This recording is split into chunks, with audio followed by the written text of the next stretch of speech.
İlahi, gecənin zülmətini səhərin nuru ilə yarıb bizi işıqlığa çıxartdığın üçün sənə həmd olsun.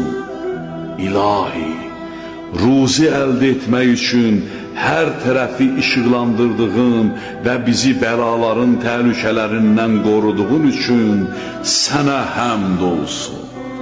Biz və bütün yaranmışlar gecəni geridə qoyub səhəri açdıq.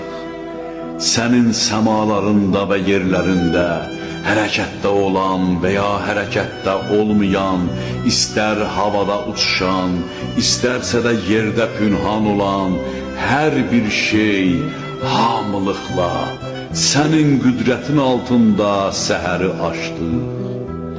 Sənin mülkün, səltənətin və iradən bizi əhatə etmişdir. Sənin fərmanınla bəhrələnir və sənin qüvvənlə hərəkətə gəlirik, həyat sürürük.